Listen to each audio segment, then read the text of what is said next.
이번에 하는 게 왜 중요하냐면 일단 김소월 시는 무조건 중요해요. 그리고 낙화라는 시가 연계돼서 시험 문제 엄청 많이 출제되는 작품이야. 이 중학교 2학년 교재에 들어갈 만한 시가 아닌데 2학년 교재에 들어갔어. 이 체크 그 박영웅 말고 노미수 편이 고등부에 연계되는 내용들이 너무 많이 잘 들어가 있고 근데 순서가 조금 약간 애매해. 애들이 좀 소화하기 힘든 학년 학기에 이게 좀 들어가 있어서 시험 대비하는 입장에서는 가리키기 되게 힘든 순서야. 그럼에도 불구하고 잘 따라와주는 친구들이 있으니까 요 두 편의 시를 가지고 낼 수 있는 문제가 무궁무진하다. 근데 이번에 이제 뭘 낼 거냐면 반어법, 역설법, 서리법. 서리법은 왜 들어가는 거냐면 반어법, 역설법을 단독 지문으로 내지 않아요. 물론 역설법 지문이 엄청 중요하기 때문에 역설법이 들어가 있는 시를 가지고 문제를 꼭 내셔. 그러니까 역설법 쓰인 시가 되게 많겠죠? 반어법 쓰인 시도 더 엄청 많아. 그래서 두 개의 표현법을 가지고 문제를 낸다 그러면 외부 지문에서 10개의 시를 인용해서 낼 수 있는 거예요. 무슨 말인지 이해했지? 두 작품 교과서에 수록되어 있는 거 가지고 10개의 외부 지문을 아는지 물어볼 수 있다. 그리고 하나 더. 중학교 문제이기 때문에 반어법과 역설법의 개념을 정확히 알고 있는지도 선지해내요. 그래서 개념 알아야 되고 연계되는 표현법 알아야 되고 그게 한 10개에서 15개 정도 돼요. 근데 이제 학교에서 콕 집어서 알려줬잖아. 넌 바보다. 이게 반어법이에요. 네. 독은 아름답다. 이게 역설법이에요. 그래서 되게 친절하게 두 작품을 알려주셨으니까 그건 당연히 들어가는 거고 그거 말고 이렇게 하면 반어법 찾을 수 있고 이렇게 하면 역설법 찾을 수 있다. 이거 하시고요. 이게 1번으로 제일 중요하고 두 번째 낙화는 역설법만 쓰인 게 아니야. 표현법이 더럽게 많이 나와요. 의인법, 역설법, 은유법, 지규법, 서리법 다 있어. 뭐라고? 역설법 1번 중요하고 의인법 들어가요.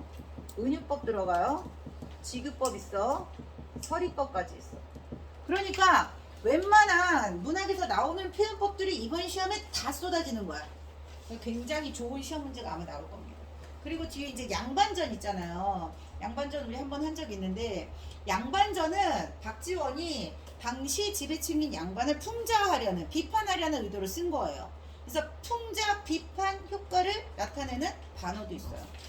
그래서 양반전까지 해가지고 문학에서 제일 중요한 반어와 역설을 정확히 구별해야 된다. 자, 또 하나 반어법 같은 경우는 일상생활에서 상대방을 조롱하기 위해서 쓰는 그런 경우도 있어요. 반어법은 두 가지 효과가 있다. 의미를 강조하기 위해서 쓰는 경우도 있지만 상대를 비판 풍자하기 위해서 쓰는 반어법도 있다는 거. 그것도 기억하시고. 자, 그러면 첫 번째를 보세요. 김소월의 시를 이해하기 위해서는 김소월의 작가의 작품 경영을 알아야 됩니다. 김소월이 민요 시인이에요. 민요 시인. 적으세요, 빨리. 민요 시인. 자, 민요적 율격의 이별의 정환을 담고 있다. 그래서 민요 시인인 거야. 알았어? 자, 그러면 왜 민요 시인이냐? 이렇게 1번, 2번의 성격을 가지고 있기 때문에 민요 시인이에요. 첫 번째, 민요적 율격 꼭 기억해야 돼. 그러니까 아주 옛날부터 전통적으로 내려오는 민요적 율격이 뭐냐면 7호조의 삼음보예요. 적으세요. 선생님 안 적었어요. 7호조의 삼음보를 나눌 수 있어야 됩니다. 자, 어떻게 나누냐면 나보기가 역겨워 가실 때에는 여기까지가 삼음보예요. 여기까지가 삼음보예요. 자, 그러면 삼음보를 나누시고 음보는 끊어읽는 마디야. 끊어읽는 마디. 음보에서만 쓰이는 표현이야. 선생님이 드럼을 배울 생각이거든. 드럼을 배울 건데 이제 아직 수강 신청 전이에요. 아니 그 개강 전이에요. 그래서 막 유튜브로 막 독학을 하고 있는데 뭐라고 해야 되지? 뭔가 그 이렇게 사람들을 들썩이게 하는 리듬이 있어. 무슨 말인지 아나? 악기 중에 뭘 좋아해요? 피아노 뭐 기본으로 했었을 것 같고 기타? 관악기, 타악기, 현악기 싫어요 이런 거 말고 악기. 야, 음미체 중에 하나는 해야 되지 않겠니? 뭔가 삶이 좀 촉촉하려면 기타 한동안 배웠잖아. 맞아요. 아직도? 하고 있겠는데. 하고 있어요? 완곡 돼요? 한곡 완곡 돼요? 아직 안 돼? 쉬고 있어? 아니 하고 있어요. 열심히. 아직 한국까지는 아니고 뭐예요? 기타 해요? 아, 추워. 춥다고? 그러니까 일찍 와서 안 추운 자리에 앉으세요.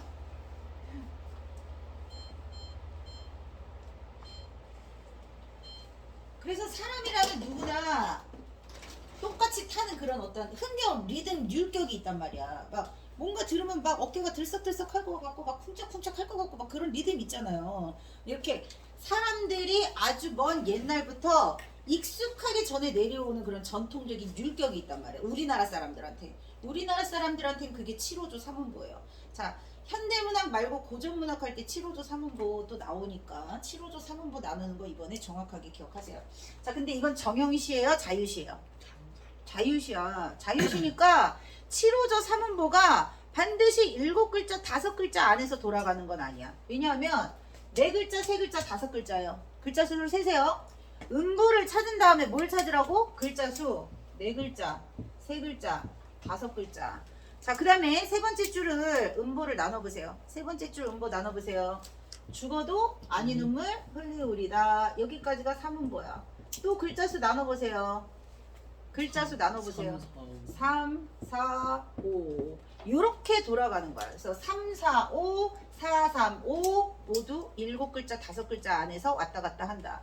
근데 이제 오늘 우리가 배우는 머네일 같은 경우는 7호조 똑같은 7호조인데 3, 4, 5하고 조금 달라져요. 그래서 그거 안에서 음보 일단은 끊어 있는 마디부터 먼저 나눈다. 자, 그럼 여기 보세요. 진달래꽃이라는 시에서 따온 겁니다. 마지막 사연이요. 진달래꽃 사연에 나보기가 역겨워 가실 때에는 죽어도 아니 눈물 흘리우리다 그랬어요. 자, 그러면 나보기가 역겨워서 누가 가는 거야? 님이 가는 거야. 그러니까 가는 사람이 내가 싫어져서 떠나는 상황을 뭐 한 거냐면 가정한 거예요. 가실 때에는 그랬으니까 만약에 내가 싫어져서 당신이 떠난다면 이 얘기는 또 뭐 어떤 의미가 있냐면 내가 싫어져서 당신을 떠날 일은 있다 없다? 없다. 김소월은 정말 사랑파였어. 완전 절절한 사랑을 한 사람이라고 그랬어. 내가 당신이 싫어져서 떠날 일은 없어요. 그리고 심지어 사랑하는 그녀가 죽었을 때 허공에다 대고 그녀의 이름을 막 외치면서 절절히 그리워하는 마음도 담았고요. 그러니까 결국은 안타까운 사랑으로 생을 마감했지만 이렇게 훌륭한 시들을 남긴 거야. 그래서 진달래꽃에서 죽어도 아니 눈물 흘리우리다 라고 얘기하는 것은 그 사람이 너무 좋아서 그 사람한테 진달래꽃을 뿌려서 그 사람을 축복해 줄 거야. 진달래꽃 3년은 영변의 약산 진달래꽃을 아름따다 그 사람 가는 길에 뿌려주겠다고 해요. 그럼 그 사람에게 진달래꽃을 뿌려주는 그 사람의 마음 어떤 마음이야? 네가 가는 앞길이 꽃길이기를 바래. 축복해주는 마음이잖아요. 널 위해서라면 내가 싫어서 떠나는 너에게 축복해주고 그리고 네가 떠나는 그 뒷모습을 바라보면서 나는 하염없이 슬플 거 아니에요. 마음이 찢어지면서 울 거 아니에요. 근데 뭐라고 얘기한 거야? 눈물을 흘리지 않겠다고 얘기했어. 왜 그럴까요? 슬프지만 꾹 참겠다.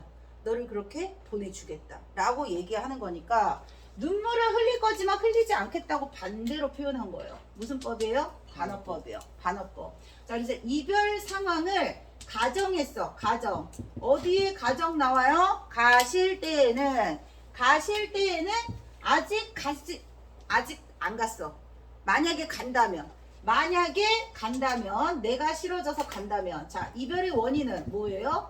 내가 싫어져서 나보기가 역겨워라고 했으니까 내가 싫어져서 가는 상황을 가정해도 나는 끝까지 너를 보고 울지 않을 거야. 그 이유는 이별을 순순히 받아들이고 널 위해 꾹 참을 거야. 이렇게 얘기하는 거야. 자, 그래서 이별 상황 가정에서 이별의 원인이 나에게 있고 그런 너를 위해서라면 나는 슬프지만 울지 않을 것이다. 여기 무슨 법이라고요? 반어법. 반어법 예문 탑3 안에 들어갑니다. 무조건 기억하세요. 김소월 씨는 웬만하면 반어법이라고 생각하면 돼. 김소월 씨는 웬만하면 반어법이다. 왜 속마음과 반대로 표현하냐면 일부러 반대로 표현함으로써 훨씬 더 절절하게 느껴지는 효과가 있어요. 그래서 머네일에서도 반어법을 계속 쓰고 있어요. 이전노라가 반어법이야. 근데 이전노라가 진짜 잊었을 수도 있잖아요. 근데 이게 잊지 않았는데 잊었다고 말하는 거구나 라고 알려주는 힌트가 있어요. 시 안에서. 그래서 첫 번째를 보시면 자, 3음보 나누세요. 3음보. 자, 3음보부터 나눠야 된다고 했으니까 머네일 당신이 찾으시면 3음보 나누세요. 글자 수 세보세요. 글자 수가 3, 3, 4조. 334조 삼음보 민요적 율격 적어 빨리. 334조 삼음보도 7호조 삼음보도 같은 말이야. 알았지? 7호조 안에 3, 4, 5도 있어. 진달래 꽃 알려줬지? 3, 4, 5 3, 3, 4 다른데 왜 7호조예요? 7호조라고 부르는 거야. 알았지? 자, 정형시야 자유시야? 자유시. 자유시라고 했어. 자유시가 뭔데요? 그 형식이 자료 무슨 형식? 조나 그거 아니고요. 그건 운율이에요. 글자 수의 형식이 정형시하고 정형시를 떠올려 보면 돼. 시조 정형시는 형식이 정해져 있잖아요. 어떻게 정해져 있어요? 삼정 삼행으로 써야 되잖아. 삼행으로 써야 되잖아. 그럼 자유시는 행이나 연을 자유롭게 쓰면 되는 거야. 시조처럼 삼행시로 정해져 있는 게 아니에요. 자유시는 시의 형식은 얘들아 행과 연이야. 시의 가장 기본은 행을 구별해야 돼. 행 구별이 없는 시도 있어요. 쭉 줄글처럼 행 없이. 산문시예요. 그럴 때는 줄글 같은 느낌이 드는데. 근데 왜 산문하고 산문시 다를까? 산문시 운율이 없어. 시에 비해서 길잖아. 시에 비해 일반적인 다른 자유시에 비해서 좀 길기는 하지만 산문은 아니에요. 운율이 있기 때문에. 자, 그러면 334조 삼음보 민요적 율격에 자, 이 사람이 얘기했어. 먼 후일이 언제일까요? 불특정 미래. 나중에 불특정 미래. 오, 불특정 미래요. 어떻게 알았지? 몰랐는데. 어떻게 알았어? 봤어? 아니. 이씨. 봤었는데. 불특정 미래가 뭔데? 언젠데? 특정할 수 없는. 언제인지 모르는. 그렇지. 언제인지 알 수 없어. 그러니까 이건 사전적 의미고 이게 뭐냐면 먼 후일 당신이 찾을 수 있는 그 날이 만약에 당신이 나를 찾아올 수 있는 날이 현실적으로 가능하면 이렇게 말하지 않아요. 근데 그 사람이 나를 떠나서 다시 돌아올 수 있을 만한 그런 일은 일어나지 않아. 현실에서 일어나지 않을 것 같은 일을 가정하는 게 가정법이에요. 근데 현실에서 일어나기 힘들지만 일어났으면 좋겠는 거야. 뭐 말인지 알겠지? 아 진짜 하늘 날고 싶다. 나에게 날개가 있다면 뭐 이런 거 현실에서 일어날 수 없는 일이라는 거 아는데 일어났으면 좋겠는 거야. 너무 간절하게. 그 여자가 죽었어. 근데 그녀가 나를 한 번만 다시 찾아와 준다면 가정하고 싶잖아. 어떤 마음인지 알겠지. 그래서 먼 후일 당신이 나를 찾으신다면 재회의 상황을 가정한 거예요. 그 재회의 상황을 가정한 건 화자가 그 사람과 다시 재회하고 싶은 소망이 있기 때문이야. 자, 재회하는 상황을 가정하고 있잖아요. 잘 봐야 돼. 그냥 외우시면 안 돼요. 먼 후에 당신이 찾으시면 언제가 될지는 모르겠지만 불특정한 어떤 미래에 한참 뒤가 돼도 돼요. 다음 생이 돼도 돼요. 알 수 없어 어쨌거나. 근데 선생님은 여기서 말하는 먼 후일은 포에버라고 생각합니다. 마지막 영까지 해석을 해보시면 이 사람한테 먼 후일인 이유가 있구나. 그냥 영원한 거야. 이 사람한테 시간은 절대적인 시간으로 측정할 수가 없어. 그래서 재회 상황을 가정하고 있다는 것은 현재 무슨 상황이라는 거야? 그녀가 지금 없다는 거야, 내 옆에.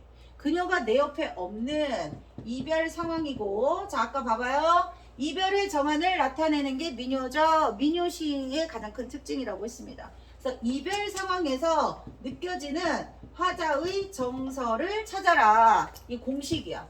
이별 상황에 처해 있는 화자의 정서. 그러면 지금 현재 이별한 상황에서 화자가 뭘 바라는 거야? 재회를 소망하는 거야. 그 재회의 날을 가정했어. 이유는 재회할 수 있는 날이 불가능하다고 생각을 하는 거야. 현실에서 일어나기 힘들 거라고 생각을 하는 거야. 또 다시 말하면 그 먼 후일까지도 당신을 잊지 못하고 너무너무 사랑하기 때문에. 자, 그래서 첫 번째 사는 334조 나누는 거 왜 중요하다고요? 민요적. 김소월이니까. 김소월이니까 민요적 율격 물어보는 건 무조건 나오는 문제야. 알았지? 김소월 말고도 민요적 율격에 맞춰서 쓰는 시인들은 엄청 많아요. 그럼 다음번에 응용해서 다른 작가의 민요적 율격도 찾을 수 있어야 됩니다. 자, 이렇게 전통적인 민요적 율격에 맞춰서 1년 시작했고요. 자, 그때 당신이 나를 찾아왔을 때 나는 이런 말을 할 거야. 잊었노라, 잊었노라, 잊었노라. 뭐 반복하고 있어요? 그렇죠. 시어 반복하고 있어요. 시어 반복하고 있습니다. 시 속에 쓰인 단어를 반복한다. 운율이 형성됩니다. 이 시는요. 시어 반복 말고도 식구 반복 있고요. 식구 반복, 구조 반복 있어요. 운율 형성. 시어 식구 구조 반복. 그래서 2번 이상 반복되는 걸 찾으시면 돼요. 자, 책 9쪽을 보세요. 책 9쪽에서 2번 이상 반복되는 걸 찾으세요. 2번 이상 반복되는 걸 찾으세요. 빨리 찾아. 말하라고. 2번 이상 반복되는 거 뭐 있어요? 이전 노라 지금 얘기했고. 뭐라고? 나무라면. 찾아. 나무란다는 건 질책한다는 뜻이야. 질책. 나무라면. 또 머는 날. 찾아. 머는 날. 근데 머는 날은 두낱말이죠. 그래서 두낱말은 식구야. 식구. 한 단어 또는 식구. 자, 구조를 찾으세요. 면 이전 노라. 찾아봐. 면 이전 노라. 1, 2, 3년에 똑같이 나오는 구조야. 뭐뭐 하면 이전 노라. 이렇게 끝나는 거 보이시죠? 자, 이렇게 볼 수 있어야 된다. 보기를 통해서 2번 이상 반복되는 건 다 운율 형성인 거야. 알았어? 또는 이렇게 말할 수도 있어. 각 연의 첫 번째 행은 끝나는 글자가 같다. 뭐예요? 수민상관? 아니, 대답을 하시고요. 각 연의 첫 번째 행은 끝나는 글자가 같다. 무슨 글자냐고. 시 보고 대답하세요. 왜 못 알아먹나? 각 연의 첫 번째 행의 끝 글자를 말해보시라고요. 면. 이렇게도 말할 수 있다고. 뭐라고 말하든지 간에 반복되는 걸 시 안에서 어디에 뭐가 반복되고 있는지를 찾으세요. 할 수 있어야 된다고. 알았니? 문제집에는 아마 머는 날 이런 거 나왔을 거예요. 나무라면 안 나오고. 근데 나무라면도 운율 형성 맞아요. 2번 이상 반복되니까. 학교 선생님들은 변형 문제를 이렇게 냅니다. 어렵게 내는 게 아니라 반복되는 게 운율 형성이잖아. 그럼 그게 단어인지 구조인지, 단어면 뭐가 반복되는 건지 하나 빠진 거 있어요. 당신 찾아. 당신도 반복되잖아요. 얘도 운율 형성인 거야. 운율은 이렇게 찾는 거다. 자, 외형률일까요? 내재율일까요? 내재율입니다. 내재율. 왜? 자유시니까. 네. 자유시니까. 자, 그러면 이렇게 반복되는 거 시어 식구 구조는 뭐 보고 찾으라고? 시 보고 찾으라고. 알았지? 자, 그 다음에 의미를 강화하기 위해서 이전 노라는 속마음과 반대로 말한 단어법이에요. 잘못 썼다. 여기 단어법. 여기 아니고요. 자, 이거 어떻게 보는 거냐면 선생님이 지금 빨간 줄 밑줄 친 거 보이시죠? 빨간 거 밑줄 친 거 3번이야. 2번이야. 자, 빨간 거 밑줄의 의미가 뭐냐면, 자, 잊었노라 반복하는 거 맞는데 그냥 반복하지 않고 처음에는 그냥 잊었다고 말했어. 그러다가 무척 그리워하다가 잊었다고 말했어. 그 다음 3번째, 너랑 이별한 게 믿기지 않아서 잊었다고 말했어. 아까 얘기했죠? 사랑하는 여자 죽었다고. 그 사람과 이별하게 된 게 내가 그 사람이 싫어져서가 아니야. 이 사람은. 근데 그 사람이 내 곁에 없다는 게 믿기지가 않는 거야. 네가 너무 그리워. 나는 여전히 네가 너무 보고 싶어. 이 얘기인 거잖아요. 점점점 강조하는 의미가 있단 말이야. 점층법이에요. 점층법. 왜 점층법인지 봐야 돼. 왜라고? 잊지 못한다는 의미가 점점 어떻게 되고 있어? 강조되고 있어. 한눈에 보라고 밑줄 쳐놓은 거야. 밑줄이 길어지는 거 보이시죠? 의미가 점점 강화되는 거야. 무슨 법? 점층법. 어떤 의미? 잊을 수 없다는 의미. 네가 내 곁에 없다는 거? 너를 너무 그리워하다가 그렇게 너를 너무 그리워하면서 잊지 못하겠어. 그리고 네가 내 곁에 없다는 게 믿기지 않아서 잊지 못하겠어. 이 뜻이라고. 자, 그 다음 어제도 오늘도 안이 있고 여기입니다. 여기가 화자의 본심이 계속 잊었다고 말하고 있지만 사실은 어제도 오늘도 잊지 않고 이 뜻이야. 그리고 마지막 행이 뭐냐면 먼 날 그때에 잊었노라. 자, 마지막에도 먼 날 그때에 잊었노라 라고 말하고 있지만 결코 잊을 수 없다. 알았지? 이 시는 남자가 지은 시지만 정말 마음이 절절함이 막 느껴지는 묻어나오는 김소월의 대표적입니다. 자, 속마음을 반대로 표현한다. 결코 잊을 수 없다. 강조하는 뭐라고요? 반어법. 자, 개념 나온다고 그랬어요. 속마음과 반대로. 무슨 법? 반어법.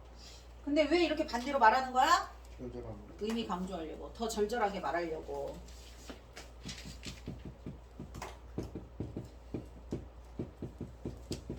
자, 낙화.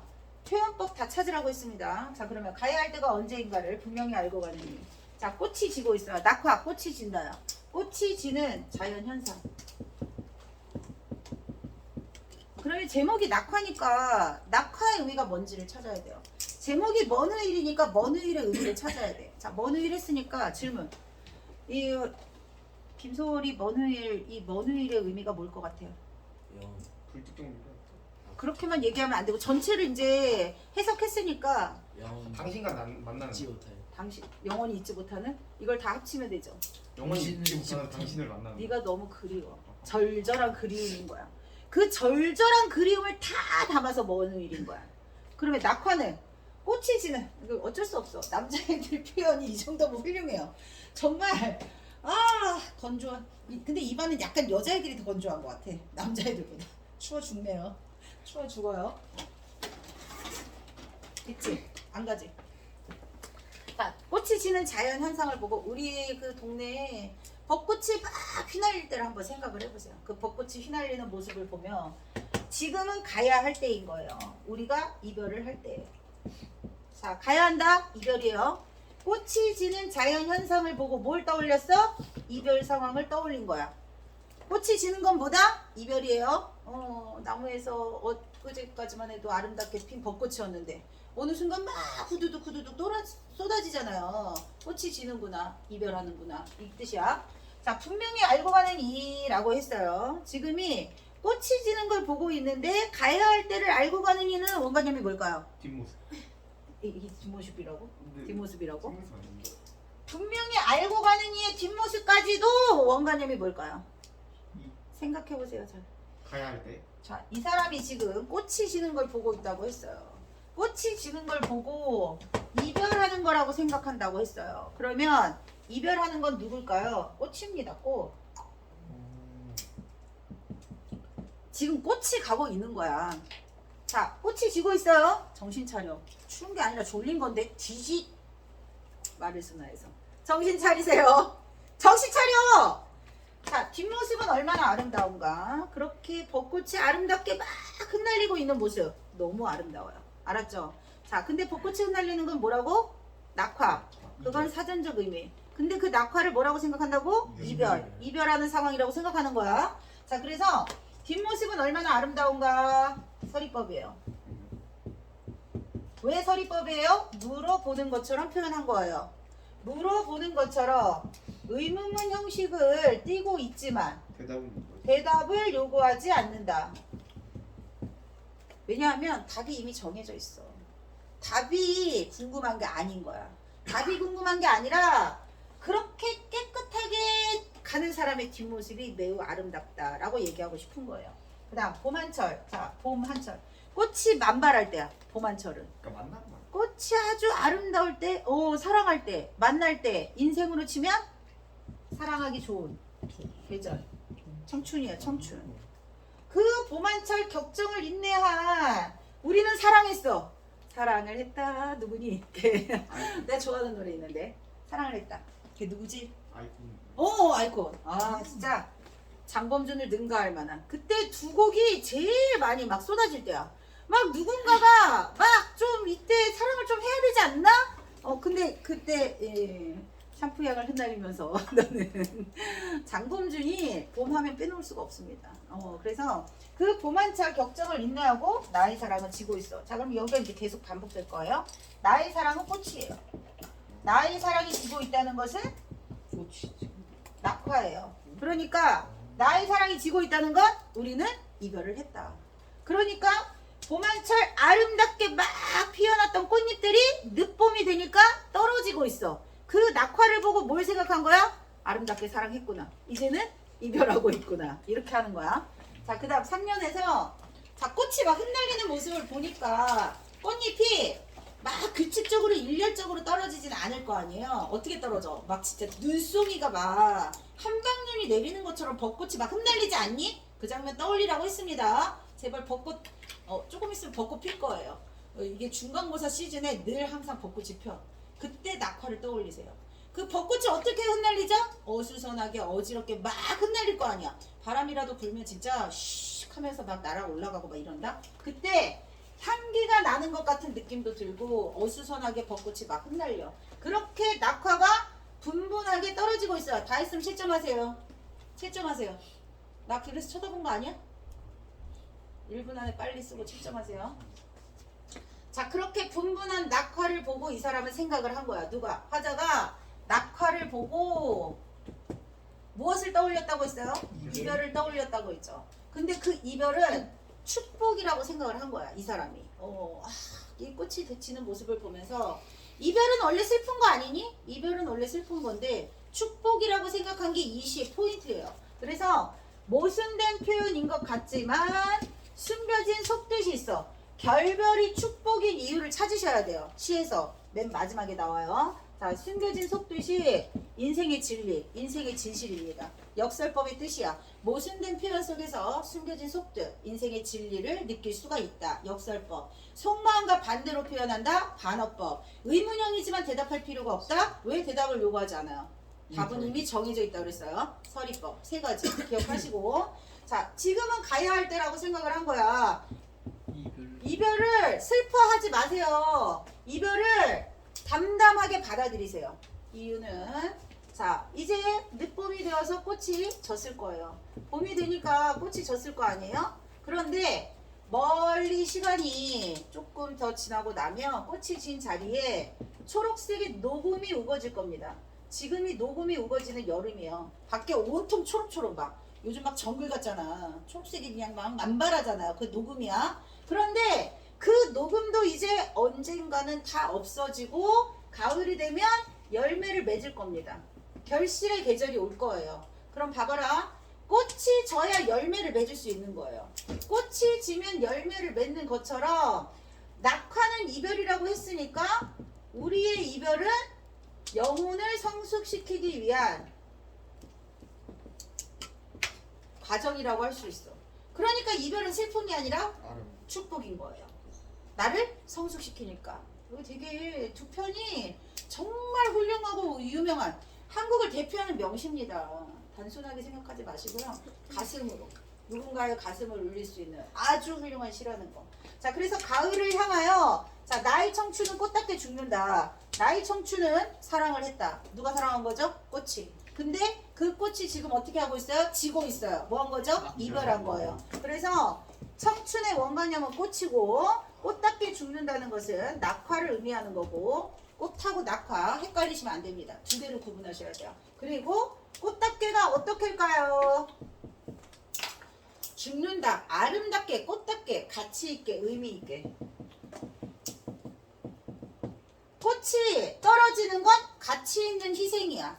가치있는, 의미있는 희생인 이유를 말해봐. 영혼의 성숙. 영혼을 성숙시키니까 또 그래야 열매를 맺을 수 있으니까 같은 말이야. 꽃이 지는 게 의미 있는 것은 가치 있는 것은 열매를 맺을 수 있기 때문에 열매를 맺는다는 것은 영혼이 성숙했다는 걸 의미한다. 왜? 낙화가 이별이니까. 자, 그리고 헤어지자 섬세한 손길을 흔들며 누가 손길을 흔들었을까요? 맞아, 꽃이. 그러니까 얘 무슨 법? 의인법. 그리고 하롱하롱 꽃잎이 지는 어느 날 이별 상황을 감각적으로 묘사한 부분이에요. 자, 우리가 이별을 했어. 안녕 하는 그때 꽃이 하롱하롱 막 흩날려. 아까 얘기했죠? 너의 샴푸 향이. 그 제목이 왜 생각이 안 나니? 흔들리는. 흔들리는. 그거 알죠? 장범준 노래. 자, 하롱하롱은 의태어예요. 꽃잎이 흩날리는 모양을 흉내낸 말입니다. 꽃잎이 흩날리는 모양을 흉내낸 말. 오늘도 글씨가. 자, 꽃잎이 지는 그 어느 날 우리는 헤어졌어요. 나의 사랑 원관념은 꽃. 나의 결별 원관념은 낙화. 무슨 법이라고요? 의미법. 은유법입니다. 은유법. 꽃이 꽃은 나의 사랑, 그리고 낙화는 결별, 그리고 샘터에 물고 있는 무슨 법일까요? 지금 당연히 지규법이죠.